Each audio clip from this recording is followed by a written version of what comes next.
Ex-CEO das Americanas preso por fraude. O ex-CEO das Americanas, Miguel Gutierrez, foi preso por suspeita de participação em fraudes contábeis que chegam a 25 bilhões de reais. O MPF alega que Gutierrez recebia documentos por pendrive para ocultar provas e que participava do planejamento e publicação dos resultados fraudulentos. A investigação aponta para um esquema de maquiagem contábil envolvendo verbas de propaganda cooperada, com o objetivo de inflar o valor das ações da empresa. Outros executivos também são investigados por crimes como manipulação de mercado e lavagem de dinheiro. CNJ determina retorno de desembargadores do TRF4. O Conselho Nacional de Justiça, CNJ, determinou o retorno de 2 desembargadores do TRF4 afastados em abril por irregularidades na Lava Jato. O CNJ alegou que os magistrados desrespeitaram decisões do STF. Em abril, o CNJ já havia revogado o afastamento de outros 2 juízes também investigados. Debate presidencial: ataques e preocupações.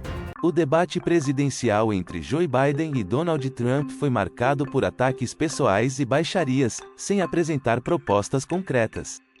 Biden, visivelmente abatido, não conseguiu rebater as mentiras de Trump e gerou preocupação em relação à sua capacidade para a reeleição. Homem é morto por vizinho em Ribeirão Preto.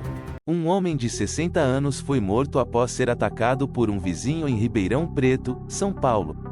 O suspeito, que possui histórico de comportamento agressivo e ameaças a outros moradores, foi preso em flagrante.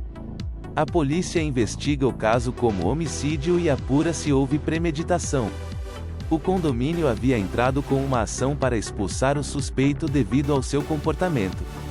Cratera gigante se abre em campo de futebol no Iowa.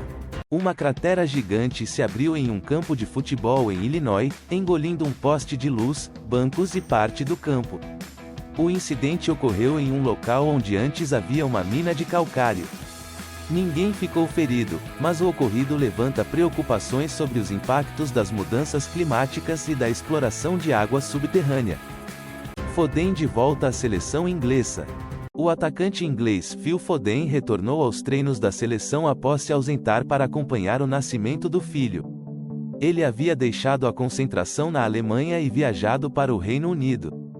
Foden é esperado para jogar como titular na partida contra a Eslováquia, pelas oitavas de final da Eurocopa. Biden debaixo de fogo. O desempenho de Joe Biden no debate com Donald Trump gerou preocupação entre os democratas. Alguns consideram a possibilidade de substituí-lo como candidato à presidência, apesar de improvável. As respostas confusas de Biden levantaram dúvidas sobre sua capacidade para um segundo mandato. Embora Trump tenha apresentado seus próprios problemas, o foco recaiu sobre Biden. Eleitores indecisos consideraram sua performance fraca e vergonhosa. La Liga quer Vini Júnior como embaixador.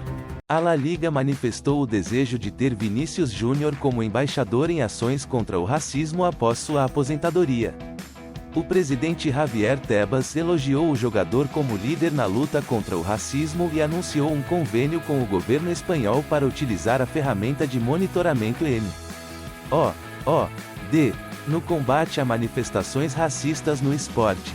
Corinthians acerta patrocínio milionário. O Corinthians está prestes a fechar um acordo de patrocínio master com uma renomada casa de apostas brasileira. O valor do contrato ultrapassa 100 milhões de reais anuais. Apesar de outras propostas, o clube optou pela casa de apostas devido ao valor significativamente maior. O nome da empresa ainda não foi divulgado. Condenação no STF por ataque de 8/1. Antônio Cláudio Alves Ferreira, responsável por derrubar um relógio histórico do século XVII durante os ataques de 8 de janeiro no Palácio do Planalto, foi condenado pelo STF. O relator, ministro Alexandre de Moraes, votou por uma pena de 17 anos de prisão, além de multa e indenização de 30 milhões de reais. Outros ministros acompanharam a condenação, com penas alternativas.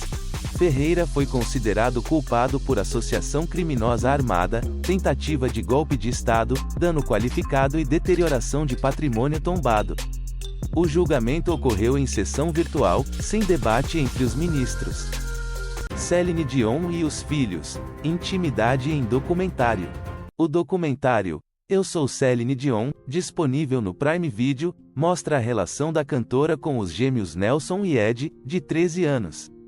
Céline também é mãe de René Charles Angélio, de 23 anos, que segue carreira musical. Os 3 filhos são frutos do casamento de Dion com o músico René Angélio, falecido em 2016. Pânico democrata após debate. O debate entre Biden e Trump gerou pânico entre os democratas devido ao desempenho fraco de Biden, que demonstrou fragilidades físicas e mentais.